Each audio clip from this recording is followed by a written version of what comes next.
నియోజకవర్గం ఏపీ రాజకీయాల్లో కీలకంగా ఉంటుంది. ఎస్సీ కమ్యూనిటీ ఇక్కడ ఎక్కువగా ఉంటుంది. 1967లోనే ఈ సెగ్మెంట్ ఎస్సీ రిజర్వ్గా మారిపోయింది. ఈ సెగ్మెంట్ పరిధిలో రాజకీయాలు ఇప్పుడు చాలా వేగంగా మారుతున్నాయి. ఎంపీ కేశినేని నాని తెలుగుదేశం పార్టీకి గుడ్ బై చెప్పి వైఎస్ఆర్ కాంగ్రెస్ పార్టీలో జాయిన్ అయ్యారు. ప్రస్తుతం వైసీపీ సిట్టింగ్ ఎమ్మెల్యేగా కొక్కిలిగడ్డ రక్షణ నిధి ఉన్నారు. కొత్తగా వైసీపీ ఇన్ఛార్జ్ నల్లగట్ల స్వామిదాస్ను జగన్ నియమించారు. దీంతో ఆయనకే టికెట్ దక్కే ఛాన్సెస్ కనిపిస్తున్నాయి. మరోవైపు రక్షణ నిధి ఎన్నికల ముందు పార్టీ మారుతారు అన్న చర్చ కూడా నియోజకవర్గంలో జోరుగా కొనసాగుతోంది. ఈ సెగ్మెంట్లో ఏపీ తెలంగాణ బార్డర్లో ఉంటుంది. మరి తిరువూరు నియోజకవర్గం ఓటర్ నాడి ఎలా ఉందో తెలుసుకునే ముందు 2019 అసెంబ్లీ ఫలితాలను ఒకసారి చూద్దాం. 2019 అసెంబ్లీ ఎన్నికల్లో తిరువూరు సెగ్మెంట్లో వైసీపీ నుంచి పోటీ చేసిన కొక్కిలిగడ్డ రక్షణ నిధి 51% ఓట్లు సాధించి గెలిచారు. టీడీపీ నుంచి పోటీ చేసిన కొత్తపల్లి శామ్యూల్ జవహర్ 45% ఓట్లు మాత్రమే సాధించారు. ఇక్కడ 2014, 2019లో వైసీపీ అభ్యర్థి గెలిచారు. అందుకు కారణం జగన్ వేవ్, వైసీపీ హవా ఉండడమే. గత 2 ఎన్నికల్లో నల్లగట్ల స్వామిదాస్ తెలుగుదేశం పార్టీ అభ్యర్థికి సపోర్ట్ ఇవ్వకుండా తటస్థంగా ఉండిపోయారు. ఇప్పుడు వైసీపీ నియోజకవర్గ ఇన్ఛార్జిగా మారడంతో పొలిటికల్ సీన్ మారిపోయింది. తిరువూరులో టీడీపీ వైసీపీ మధ్య ద్విముఖ పోరుకు రంగం సిద్ధమైంది. మరి ఈసారి ఎన్నికల్లో తిరువూరు సెగ్మెంట్లో రాజకీయం ఎలా ఉండబోతుందో big TV exclusive detailed election సర్వేలో వెల్లడైనటువంటి అభిప్రాయాలను ఇప్పుడు పరిశీలిద్దాం. వైఎస్ఆర్ కాంగ్రెస్ పార్టీకి చెందినటువంటి నాయకుడు నల్లగట్ల స్వామిదాస్. మరి ఆయనకు రానున్న ఎన్నికల్లో అనుకూలమైనటువంటి అంశాలేమిటి? తిరువూరులో కీలక నేతగా మంచి ఇమేజ్ని అయితే ఈయన సంపాదించుకోగలిగారు. ఈ నియోజకవర్గంలో వైసీపీకి మంచి పట్టు కనిపిస్తోంది. ప్రభుత్వం అందిస్తున్నటువంటి పథకాల ద్వారా లబ్ధిదారులై ఎవరైతే ఉన్నారో వాళ్ళందరి పట్ల ఆశలు వైఎస్ఆర్ కాంగ్రెస్ పార్టీ పెట్టుకుంది. ప్రజా సమస్యల పరిష్కారం కోసం ఈయన ముందుంటారు అనేటటువంటి అభిప్రాయం నల్లగట్ల స్వామిదాస్పై వినిపిస్తోంది. ఇది ఈయనకు ఉండేటటువంటి అనుకూలమైనటువంటి అంశాలు.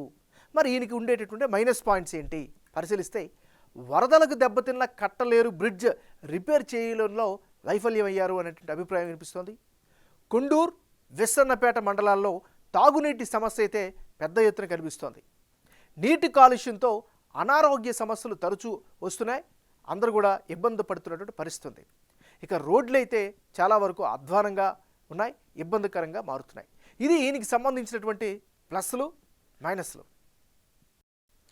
రానున్న ఎన్నికల్లో రక్షణ నిధికి ఉండేటటువంటి అనుకూలమైనటువంటి ఫ్యాక్టర్స్ ఏంటి ఒకసారి కనుక పరిశీలిస్తే, నియోజకవర్గంలో కీలక నేతగా మంచి గుర్తింపునైతే సంపాదించుకున్నాడు. ప్రజల్లో ఇప్పుడు ఉండడం వల్ల పాజిటివ్ ఫ్యాక్టర్ అయితే ఈయన పట్ల కనిపిస్తోంది. మరి రక్షణ నిధికి మైనస్ పాయింట్స్ ఏంటి పరిశీలిస్తే, ఈయన హయాంలో కట్టలేరు బ్రిడ్జ్ రిపేర్ వరకు పూర్తి కాకపోవడము ఈయనకి ప్రధానంగా మైనస్ అయ్యే అవకాశం ఉంది. మరోవైపు హర్ష కమ్యూనికేషన్ వ్యవహారం పట్ల కూడా ఈయన పట్ల నెగిటివిటీ కనిపిస్తుంది. మరోవైపు పార్టీ మారితే క్యాడర్ పూర్తిగా సహకరిస్తారా లేదా అనేటటువంటి అనుమానం కూడా ఈయన పట్ల కనిపిస్తుంది. ఇది ఈయనకి సంబంధించినటువంటి ప్లస్లు మైనస్లు. తెలుగుదేశం పార్టీకి చెందినటువంటి నాయకుడు సావల దేవదత్. మరి సావల దేవదత్కు ఉండే అనుకూల అంశాలేమిటి? జనంలో అయితే దేవదత్కు మంచి ఇమేజ్ అయితే కనిపిస్తోంది.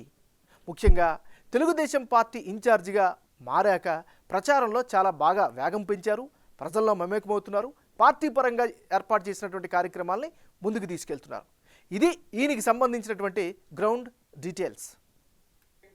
రానున్న ఎన్నికల్లో తిరువూరు నియోజకవర్గంలో ఎవరెవరో పోటీలో ఉంటే ఫలితాలు ఏ విధంగా వచ్చే అవకాశం ఉందో పరిశీలిద్దాం.